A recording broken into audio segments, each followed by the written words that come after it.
DC Film Girl. So happy New Year!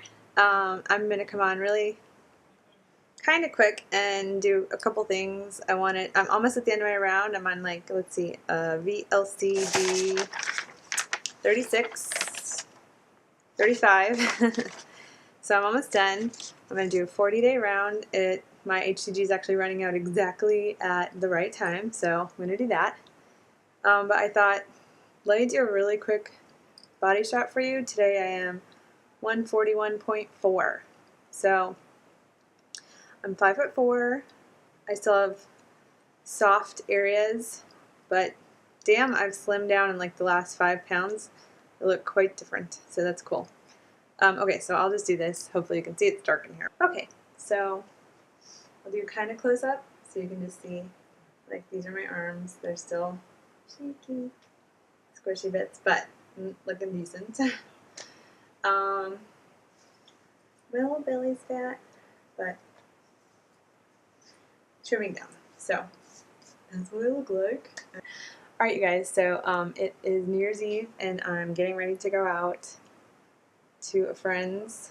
So let's see. Is this what we're going to wear tonight? Yes, this is my favorite new Christmas gift. This is for my brother, who very awesomely, I saw it at a flea market thing, and he was like, secretly got it for me. So, look how dark in here. How do we lighten it up?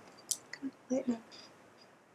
Okay, so this is probably going to become an outfit. This one will go away. I love this necklace. Anyway, so getting ready to go out tonight. I went some quick shopping before I went out, and I'll be damned, at Urban Outfitters, and I didn't try any jeans on or pants. I'm still kind of, I'm still in my size 8s in my skinny jeans, which is what I'm wearing now, and I'm in size 6s in my Gap jeans, so that's exciting.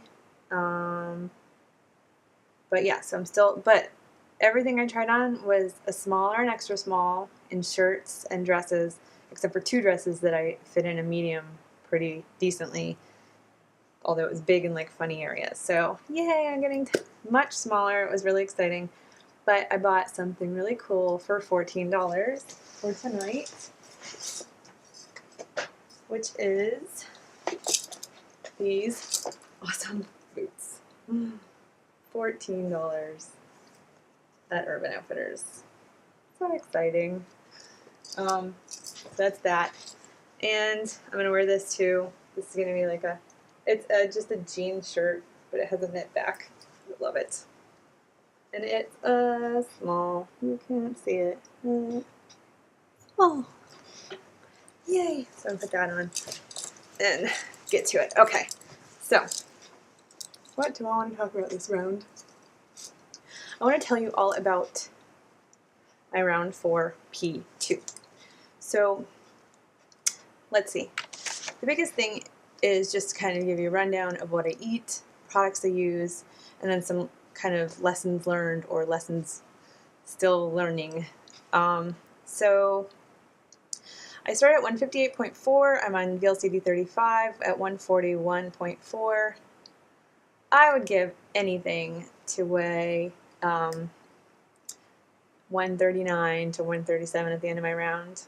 That would be the ultimate gift from the universe. But I've spent the last 5, 6, 7 days, and then I'm going to spend the next 5, 6, 7 days just really embracing the weight I'm at. I think it's super important. I'm going to end my round wherever I end it, and I need to feel like this is a good place, because the last couple rounds, there was just some general feelings of being a little afraid, because I thought, oh, I'm too high. And even though I'm so close to where I was at the end of my last round right now, the end of my last round I think was 146, I really feel like going in with this attitude is going to help me maintain and be on it. And when I get to P3, I'll just talk about that then. But I'm really every day like being thankful for I'm like 141, what a wonderful weight. If I ended right here, I'd be great with it. That's my kind of, general thoughts. I started injecting at 125 IUs, but 125 IUs, I was very, very hungry, and I very possibly just didn't load enough. I only gained 2.4 pounds during loading, even though I felt unbelievably full, especially the second day. But not comparatively to my first, second, and third round. I think I was even fuller when I loaded. So after rereading the protocol last night, finally, because I wanted to get ready for P3, I think I could have loaded more, and I think I just really understood after reading the protocol again and again and again how important it is to load, how important it is to have fat and food flush through your body, so that in those first few days you're not using your good fat stores, for lack of a better term. So I'm going to keep that in mind for my hopefully last round, for my last rounds. Then I went to Disney. You guys I told you about that, and I took a couple days off. That was I took one day off. That was VLCD 7. Set me back a little, but it was okay. And then there's really been no cheating since then. On VLCD 19, somewhere around there, my car died, and it died for good. And boy, have I been wanting a new car, but I was not really financially ready to get a new car. But my mom is here, and she took me, and we got a new car. So I'll put a picture at the end. I bought the car, but she helped me sign for it. So that was kind of amazing. So on VLCD 19, I did a macadamia nut day. That was the day I went and got the car, and I was just not prepared to, try and figure out food. So I made, 5 ounces of macadamia nuts. I mixed together raw and roasted, no salt, and I always have a coffee on my macadamia nut day. There was a pound loss the next day. So nothing spectacular, but it made my life a little easier. I also had Tom at that time. I think I got Tom that day.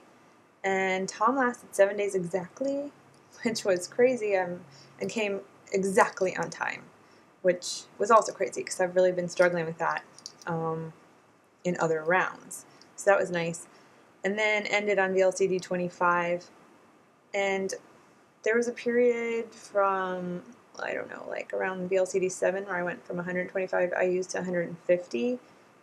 And I did that until VLCD 19. My losses were very slow, and I was very, very full all the time.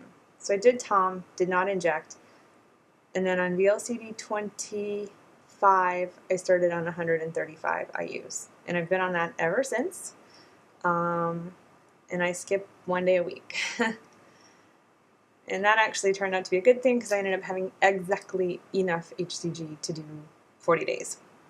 So not 40 injections, but 40 VLCD days.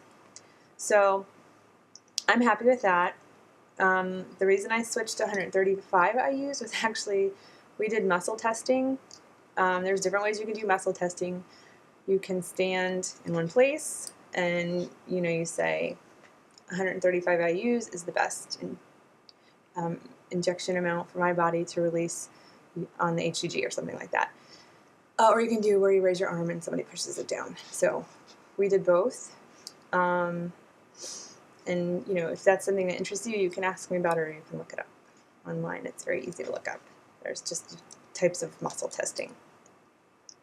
It's really just your body reacting and telling you what it wants. And if you believe in that, go for it. But 135 has been working really great for me.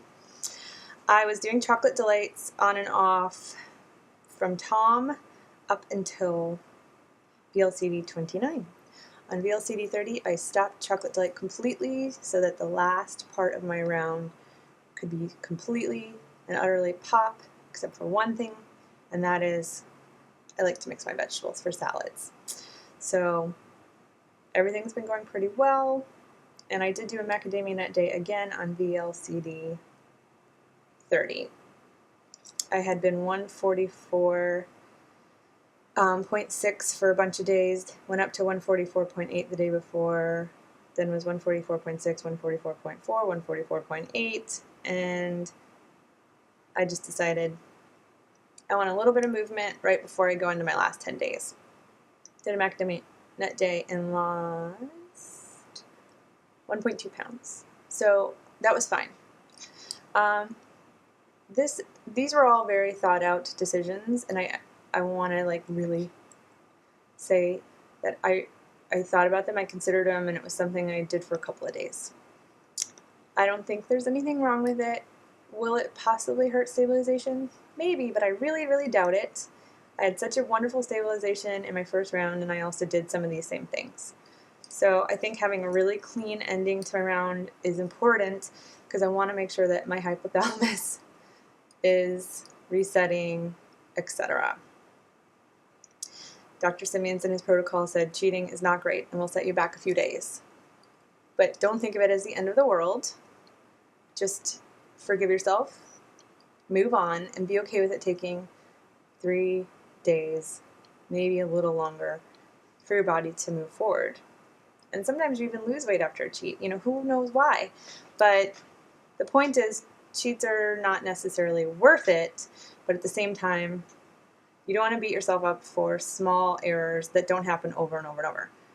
Most of us don't make more than 2 or 3 mistakes during a round, so, you haven't set yourself back too many days.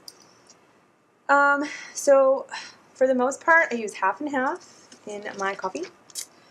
I've gotten really good in the last little bit of time here of doing a real tablespoon. I have a tendency to go up things to like 1 to 2, 3 tablespoons. So I've been only having my coffee at home, and when I'm at home, I'm really good, 1 tablespoon. Occasionally, I will have an extra tablespoon of almond milk in something later in the day. So that's one of my little things that has always been an issue, but it's definitely gotten better this round. I don't do it as much. It's only been a couple of times. I use Melba Toasts or I use Crunchmaster.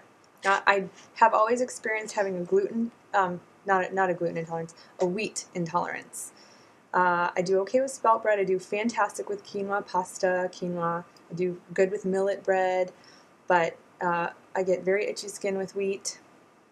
But I've had an experience recently that I haven't been reacting to wheat in the same way. I ate some wheat on my loading and did not react. I don't know why, but I thought, I have the Melbas, let me mix them in here and there.